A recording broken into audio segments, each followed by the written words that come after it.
Bonjour, aujourd'hui on regarde la notion d'étendue et de moyenne dans une distribution statistique. Ce sont deux concepts très importants que vous allez entendre reparler plusieurs fois tout au long de votre secondaire. L'étendue, c'est un autre mot pour parler de la notion d'écart que vous connaissez normalement déjà. Alors, comment on calcule l'étendue? On va tout simplement aller prendre ce qu'on appelle la donnée maximale, la plus grosse donnée, moins la donnée minimale, donc notre plus petite donnée. Si on vient prendre l'exemple qu'on a juste à droite ici, ce qu'on doit faire, c'est aller identifier dans le fond quelle est notre valeur maximale, donc quel est notre plus grand nombre. Ici, ça serait notre 9 qui correspond à notre donnée maximale. Et notre donnée minimale, c'est le plus petit. Donc ici, ça serait notre moins 8. Une fois que j'ai identifié ma plus grosse et ma plus petite donnée pour calculer mon étendue, donc je m'en viens dans ma formule et je remplace. Alors, ma donnée maximale, c'est mon 9, moins ma donnée minimale, ici, c'est mon moins 8. Et donc, on fait attention, j'ai deux moins collés, donc ça se transpose comme étant 9 plus 8, qui me donne un étendu ou un écart de 17 pour la donnée pour la distribution statistique ici. Au niveau de la moyenne, le symbole, c'est un X avec une barre par-dessus.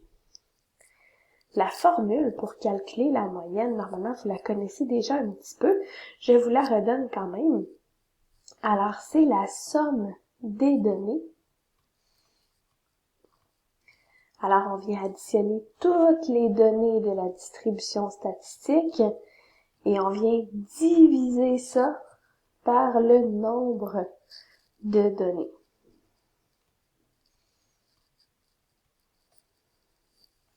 Alors, si on y va avec l'exemple qu'on a ici, je voudrais vraiment venir additionner toutes. Donc, mon moins 2 plus 0 plus 4 plus moins 5. J'additionne tout mes nombres de ma distribution.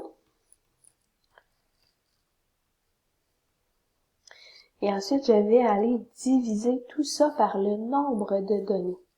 Alors, des données, j'en ai 1, 2, 3, 4, 5, 6, 7, 8. Alors, on va aller faire 1 divisé par 8 pour tout ça. Ensuite, bien sûr, je peux prendre ma calculatrice. Alors, moins 2 plus 0, plus 4, plus moins 5, plus 9, plus 3, plus 7, plus moins 8. On arrive à 8 divisé par 8.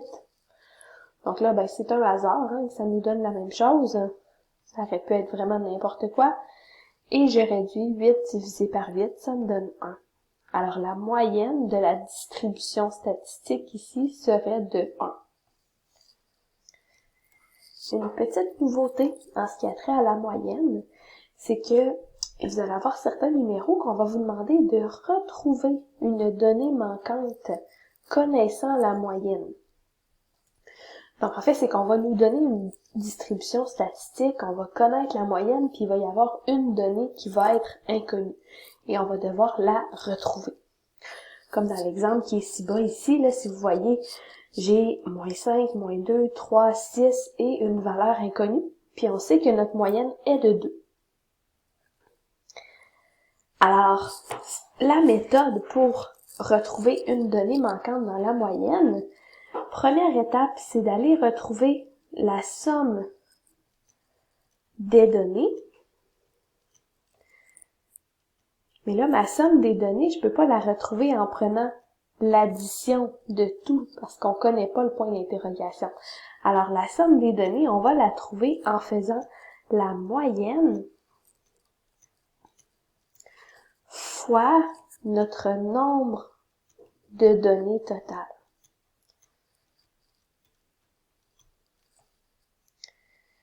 Une fois qu'on a ça, on va venir soustraire toutes les valeurs connues.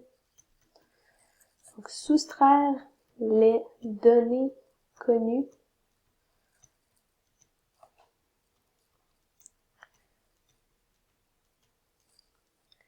Et finalement, troisième étape, on va aller vérifier notre réponse en calculant la moyenne.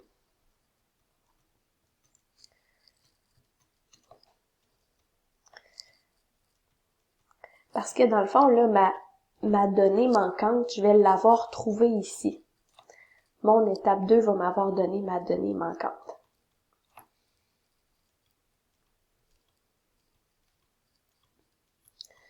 Donc, bien sûr, on va faire un exemple pour comprendre un petit peu ces trois étapes-là dont on parle. Alors, tout d'abord, on a notre exemple, comme je vous ai dit tout à l'heure.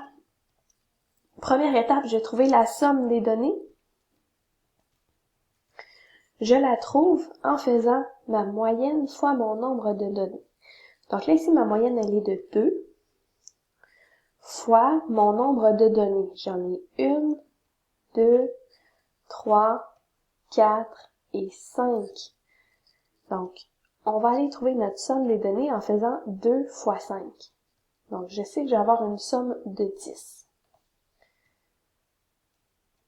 Une deuxième étape, on va aller trouver justement notre donnée manquante. Alors, notre donnée manquante, on va la trouver en prenant notre somme, donc le 10 qu'on vient de trouver à l'étape 1, et on va lui soustraire chacune des données qui sont connues. Donc, on va aller faire 10 moins 6, moins 3. Et là, on fait attention, quand il y a des nombres négatifs, ça va être moins, moins 2 et moins, moins 5. Donc là, si je peux juste peut-être réduire ça un petit peu par chaîne d'opération, faciliter le calcul. 2 moins, ça va devenir un plus, comme ça ici.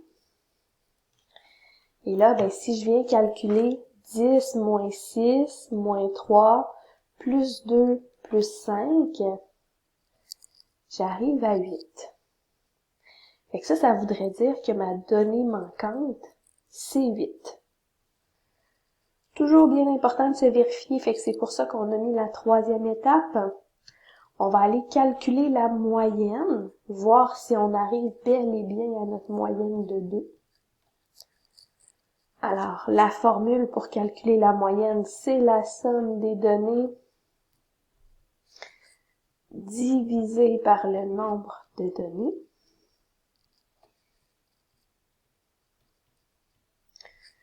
Il manque un petit mot ici, donc somme des données. Alors, ma somme de mes données, j'aurai moins 5, plus moins 2, plus 3, plus 6, plus le 8 qu'on vient de trouver. Tout ça divisé par mon nombre de données qui était 5. Alors, je vérifie. Si je fais moins 5 plus moins 2 plus 3 plus 6 plus 8, j'arrive à 10 divisé par 5. On arrive bel et bien à une moyenne de 2 qui est ce qu'on nous donnait dans la question.